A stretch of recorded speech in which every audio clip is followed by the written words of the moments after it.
కాబట్టి కళ్యాణాన్ని దివ్య కళ్యాణ మహోత్సవాలు నిర్వహిస్తుంటే ఈ కళ్యాణ మహోత్సవం కలియుగంలో చేయాలని చాలా కష్టం. మీ అందరికీ ఒక రహస్యం చెప్తానండి. శ్రీరామనవమి నాడు సీతారామ కళ్యాణం జరగలేదు రామాయణ ప్రకారం. మరి ఎందుకు చేస్తున్నాం శ్రీరామనవమి నాడు అంటే మనందరికీ కూడా సీతారామచంద్ర స్వామి వారి దేవస్థానం భద్రాచలమే ప్రామాణికం భారతదేశానికి. ఒకసారి దక్షిణ భారతదేశం కాదని యావత్ భారతదేశానికి భద్రాచలమే.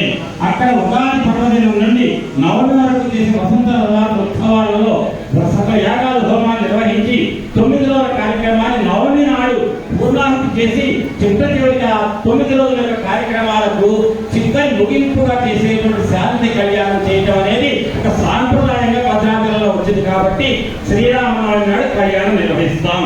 అందుకే ఆ శాంతి కళ్యాణం ఎందుకంటే ఇప్పుడే చైర్మన్ గారికి చదివించారు శ్లోకాలు, అది దీక్షగా చేయాలి.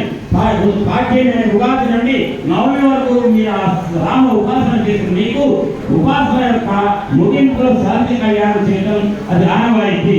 ఆ ఆనవాయితీలో భాగంగా మీరు చేస్తున్న ఈ కళ్యాణంలో కలియుగంలో ప్రతి క్షణము కూడా మనకు ఆటంకాలు ఎదురవుతాయి. ఏ పనులకు చెడ్డ పనులకు ఆటంకాలు ఎదురు కావండి.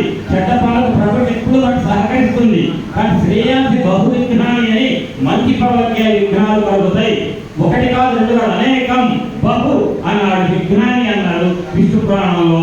ఆ ఆటంకాలు ఏది మనకి ఎదురు కాకుండా సమయంగా ఈవేళ ఈ విశ్వాస సంవత్సరం జైత్రవమి నాడు మన ఈ కన్యకాపరమేశ్వర దేవి ఆలయంలో తలపెట్టినటువంటి సీతారామ కళ్యాణానికి ఆటంకాలు లేకుండా ఉండాలి అని గణపతిని ప్రార్థించే ప్రార్థనే ఇంతవరకు మీరు చేసిన సీతారామ కళ్యాణంలో ఆటంకాలు రాకుండా ఉండాలని చేసినటువంటి గణపతి ప్రార్థన, గణపతి పూజ. తర్వాత అక్కడ బ్రహ్మగారు చూడండి, ఎదురుగా అందరూ కూడా ఏదో పక్క వాళ్ళని చూడకండి, ఎదురుగా వేదిక చూడాలంటే 3 వెండి కలశాలు ఉన్నాయి, చెంబులు. ఆ 3లో ఒకటి వర్ణ కలశం, ఒకటి బ్రహ్మ కలశం, ఒకటి వాస్తు కలశం. 3 కలశాలలో కూడా ఉదకం తీసుకుంటారు. అందులో నాణ్యాలు వేస్తారు, పలవాలు పెడతారు. అందులో ఉన్న జలాలను పుణ్యాహవచనం అనే మంత్రాలు వాటిని పఠిస్తూ అందులో ఉన్న జలాలను మంత్రపూతం చేసి బ్రహ్మ కలశం వాస్తు కలశంలో ఉన్నటువంటి జలాలను ఏకధారగా వర్ణ కలశంలో తీసుకొస్తారు ఈ పుణ్యాహవత కార్యక్రమంలో. ఆ వచ్చిన వర్ణ కలశంలో ఉన్న ఏకధారగా అప్పటికే ఉన్న జలంతో బ్రహ్మ కలశ జలం, వాస్తు కలశ జలం, వర్ణ కలశంలో కలిసి ఈ 3 కలశాలలో ఉన్న నీరు ఏకమై మంత్రపూతమై ఇక్కడ ఆ మంత్రపూత జలాన్ని మామిడి ఆకులతో, సూత ఫలాలతో అక్కడ దేవేరులకు, పూజా ద్రవ్యాలకు, మీకు నాకు ఈ ప్రాంగణంలో సమస్త మానవులు మనందరం కూడా వచ్చేటప్పుడు ఏమి తొక్కువచ్చామో, ఏం చూసొచ్చామో, ఏం ఉంచుకున్నామో మన దగ్గర అపవిత్రత ఉంటే అది పోయి పవిత్రత సిద్ధిస్తే తప్ప మీరు రామకయ్య సీతారామకయ్య చేయడానికి అర్హత ఉండదు. ఎందుకని లలితాదేవి పూజ చేయాలంటేనే అరుణాం కరుణాకర ఇంగితాక్షి పుష్పపాణజాపాం అహం ఇచ్చేవ విభావై భవాని అని మీరు భవాని లేదు తప్ప భవాని పూజ చేయలేరు. 4 ఉత్తరం వచ్చే రుద్రుడు కాకపోతే రుద్రుడు ఉత్తరాక్షణ చేయలేరు. అక్కడే ఈ సీతారామ కళ్యాణాన్ని చేయడానికి కూడా పవిత్రత రామచంద్రమూర్తి ధర్మానికి సత్యానికి ప్రతీకో అటువంటి పవిత్రత మనలో సిద్ధించిన తర్వాత భౌతిక శరీరానికి మనసులో ఉన్నటువంటి అపవిత్రాలు తొలగించడం కోసం ఆ పవిత్రీకరించబడినటువంటి పుణ్యాహవచన జలాన్ని మనపై, పూజా ద్రవ్యాలపై చల్లుతారు. ఆ పుణ్యాహవచన కార్యక్రమం జరుగుతుంది. చూడండి, 3 కలశాలు అక్కడ ఉన్నాయి. 3 కలశాలలో బట్టి ఆ 4 దిక్కుల్లో చదువుతున్నారు. ఇదంతా పుణ్యాహవచన కార్యక్రమంలో పుణ్యాహవచన మంత్రాలు పఠిస్తూ చేసిన పుణ్యాహవచన కార్యక్రమం. గణపతి పూజ పుణ్యాహవచనం చేయండి, మా ఇంట్లో సత్యనారాయణ స్వామి వ్రతం కూడా చేయండి. అట్లా సీతారామ కళ్యాణానికి కూడా ముందుగా చేస్తున్న గణపతి పూజ ఆటంకాలు తొలగడానికి, ఆటంకాలు ఎదురు కాకుండా ఉండటానికి పుణ్యాహవచనం తర్వాత చేస్తారండి. కంకణధారణ చేస్తారు, శాకల్య మంత్రాలు చదువుతారు. ఎందుకు శాకల్య మంత్రాలు అంటే మీ ఇళ్ల దగ్గర బయలుదేరినప్పుడు ఏ పిల్లి ఎదురైందో తెలవదు, ఏ నక్క ఎదురైందో తెలవదు. ఈ ఎదురైతే శిఖరాలు ఉంటాయి. ఆ ముందుగా ఎదురుగా వస్తే తుమ్మితే మనకి శిఖరమే. అటువంటి శకునాలని పోవడానికి దుశ్శకునం అని చెప్పేసి పరివాహం అని చెప్పి మంత్రాలు కూడా పఠిస్తారు. అన్ని జాగ్రత్తలు తీసుకున్న తర్వాత ప్రాంగణాన్ని, మూర్తులను, మనల్ని, పూజా ద్రవ్యాలను పవిత్రీకరించిన తర్వాత మాత్రమే వరుడికి కాళ్ళు కడుగుతారు. బరువు కాళ్ళని మీ అందరికీ తెలుసు. మనకు కూడా మన ఏళ్ళలో మన అమ్మాయికి ఒక అబ్బాయికి పెళ్లి చేసినప్పుడు అబ్బాయి ఈ పిల్ల తండ్రి కంటే చిన్నవాడైనప్పటికీ విష్ణుమూర్తి స్వరూపంగా మనం భావించి పాద ప్రక్షాళన చేస్తాం. అటువంటి పాదాలను ప్రక్షాళన చేయిస్తారు. ఇక ప్రత్యేకంగా బ్రహ్మగారు చేయిస్తారు. పాల్గొనేటువంటి ప్రతి వాళ్ళు కూడా పాద ప్రక్షాళన చేసే వాళ్ళు కళ్యాణం మొత్తం మీ సొంతంగా చేసినట్టే. అది పాద ప్రక్షాళన కార్యక్రమం, పుణ్యాహవతి కార్యక్రమం.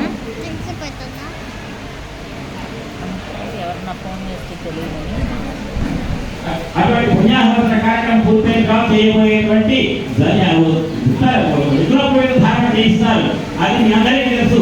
యజ్ఞోపవీతం పెళ్లి సమయంలో పెళ్లి కుమార్తె వధువు యొక్క తల్లిదండ్రులు పెళ్లి కుమారుడికి ధన్యం రెండవ పోగేస్తారు. ఎందుకంటే ఈ పాణిగ్రహణ అర్హత సిద్ధించడం కోసం, మూడవది ఉత్తరయం కోసం చేస్తారు. అది యజ్ఞోపవీత ధారణ కార్యక్రమం అని ఆ ఒక్కరాని అది అందరికీ తెలిసిందే. అన్నిటికంటే అమ్మ చాలా జాగ్రత్తగా వెళ్ళండి. పాద ప్రక్షాళన ఎంత గొప్పదంటే మీరందరూ ఒకసారి ఎవరెవరిని కదిలించకండి, మీరు జాగ్రత్తగా వెళ్ళండి.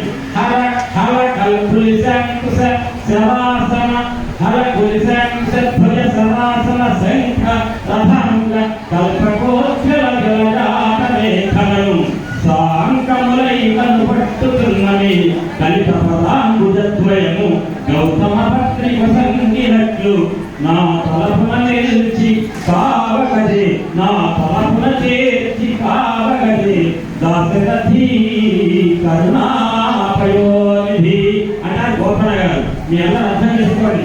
ఏ పాదాలను ప్రక్షాళన చేస్తారు మీరు అంటే కొద్దిసేపట్లో.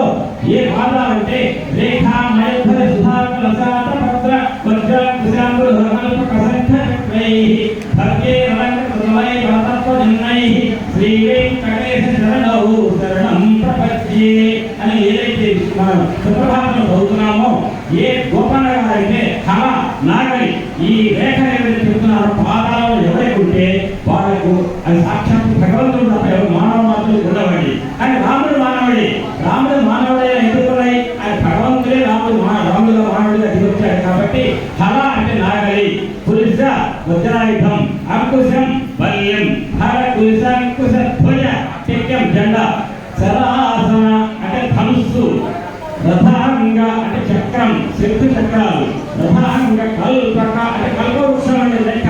అంతేకాదండి ఉజ్వల కల్పకోజ్వల జలజాతరేఖలను ప్రకాశించున్న ప్రకాశమానమైన పద్మం గుర్తు కూడా ఆ మహానుభావుడు పాదంలో ఉంటుందట.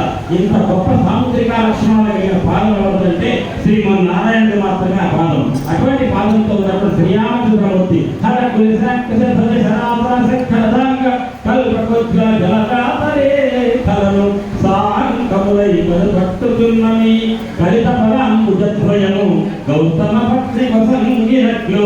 చూడండి, అందరికీ ఆ పుణ్యాహవతన జలంతో మీ అందరి శిరస్సు చల్లి మీకు పవిత్రత సిద్ధింపజేస్తున్నారు. అప్పుడు మాత్రమే మీరు కళ్యాణం. మీ అందరికీ కూడా ఏం కనపడాలండి మాట్లాడితే హారపు పిష్టదానం పెడుతున్నారు, దీపంలో పిష్టదానం పెడుతున్నారు. అన్నం కాదు, అది ఏం చేయాలి తెలుసుకొని చేయాలి. జ్ఞాపక పురుగీత కర్మాణి అన్నారు శంకరాచార్య వారు. మీరు ఇప్పుడు మీ మనసులో ఉండవలసిన ఒక్కటి కూడా ఆ వేదికపై నా మూర్తులు మెరుగు చెంగటం